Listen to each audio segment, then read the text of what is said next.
एक चपरासी जिसकी क्वालिफिकेशन होती है सिर्फ 5वीं पास, उसके सिर्फ 62 पोस्ट के लिए 93,000 लोगों ने जॉब के लिए अप्लाई किया। उनमें से 3,700 PhDs, 28,000 पोस्ट ग्रेजुएट और 50,000 ग्रेजुएट थे। ITI जैसे पढ़ाई करके भी लोगों को मुश्किल से 50 या 60,000 की जॉब करनी पड़ रही है। एक MBBS 10 साल पढ़ाई करने के बाद ही 30 से 50,000 की जॉब कर रही है। आज के दिन में इंडिया का यूथ छोटी छोटी जॉब के लिए तरस रहे हैं। लाखों लोगों को ग्रेजुएशन कंप्लीट करने के बाद डिलीवरी बॉय का काम करना पड़ रहा है। तैयारी शुरू करी आप कितने साल के थे? सर उस समय हम 18 साल के थे और अभी हम 30 साल के हो गए। 30 साल के। पिछले 12 सालों में आपने अपनी जिंदगी में क्या किया? जिंदगी में सर पढ़ते गया, डिग्री लेते गया। मैंने 3 सब्जेक्ट में पोस्ट ग्रेजुएट किया, बीएड किया, सीटेट क्वालिफाइड है, नेट क्वालिफाइड है। सर आप 15 साल की मेहनत करने के बाद फाइनली ग्रेजुएशन की डिग्री ले लेते हो, बट उसके बाद आपको पता चलता है कि आपको जॉब नहीं मिल रहा है। आप एक जॉब के लिए कई जगह इंटरव्यू देते हो, पर आपको वहाँ पे कोई ना कोई कारण से रिजेक्ट कर दिया जाता है। उसके बाद लोग आपका मजाक उड़ाने लगते हैं। देखते हैं हम लोग बहुत हीन भावना से, परिवार रिश्तेदार वाले उतना बात नहीं करते हैं सर। और मैं 2 साल से गाँव में भी नहीं गया अभी तक। दुख है सर, क्या बोलूँ। मैं अपने दुख और पीड़ा को किसी पर सामना नहीं कर सकता हूँ सर। बहुत संघर्ष से पढ़ा हूँ, ट्यूशन पढ़ा के मैं 2012 से ट्यूशन पढ़ा के अभी तक मैं पढ़ाई किया हूँ और मैं कुछ भी हासिल नहीं कर पाया।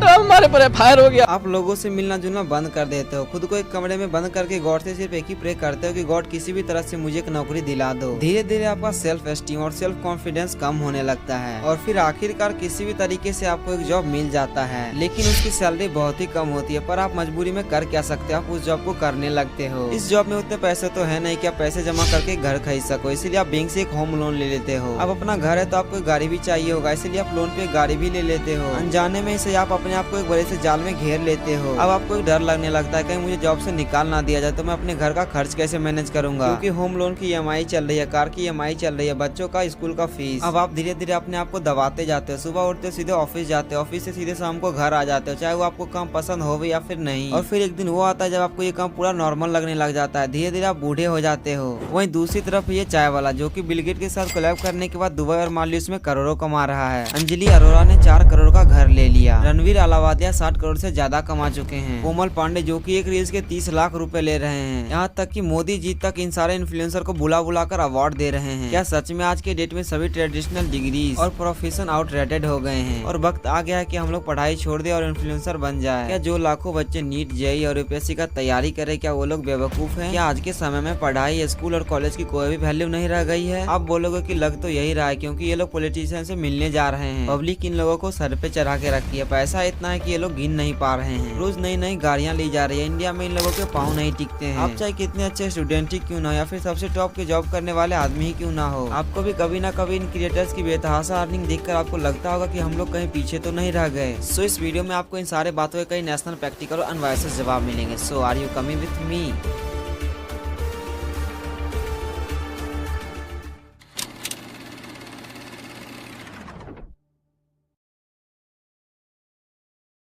एक मूंगफली वाले ने अपने ग्राहकों को बुलाने के लिए एक क्रिएटिव तरीका ढूंढा। आवाज लगाना छोड़कर वो गाना गाने लगा। गाना था तो मजेदार, इसलिए लोग उसके तरफ अट्रैक्टिव होने लगे। फिर किसी इंसान को तिक्रम सूझे, उसने इस मूवमेंट को रिकॉर्ड करके सोशल मीडिया पे डाल दिया। फिर क्या था, वो पूरा वायरल हो गया। बहुतों ने इस गाने के वायरल होने का फायदा उठाकर इस पे डांस करना शुरू कर दिया। ऐसा ही एक डांस लोगों को उस समय घर बैठे लॉकडाउन में बड़ा ही पसंद आया। बस फिर क्या था, वहाँ से जो उस मैडम की जर्नी स्टार्ट हुई, कई रियलिटी शो और कुछ गाने और कुछ कंट्रोवर्सी से लेकर यहाँ तक पहुँच गई। इनफैक्ट हर जो क्रिएटर आज पैसा कमा रहा है, चाहे वो यूनिक तरीके से चाय पिला कर बिल गेट्स तक पहुंच जाने वाला डॉली चाय वाला हो, या हमारे ब्रांड और अटेंशन को इवेंट तरीके से हैक करके स्टार किड्स से भी फेमस हो रखे ऑडी हो, इन सभी तरीके से ये लोग जो रोटी कमा रही है, ये लोग पूरा डिजर्व करते हैं। मुझे पता है कि मेरी ये बात सुनकर आप लोग चौंक गए होंगे। देखिए, इन सारी फसाद का जो जड़ है वो है ये डोपामीन। जब हम कहीं भी कोई चीज पोस्ट करते हैं तो हमें एक लाइक मिलता है तो हम बहुत ही ज्यादा खुश होते हैं और फिर हमें उससे एक किक का एहसास होता है। ये किक जो है वही डोपामीन का देन है। जितने ज्यादा लाइक उतने ज्यादा किक और उतने ज्यादा डोपामीन।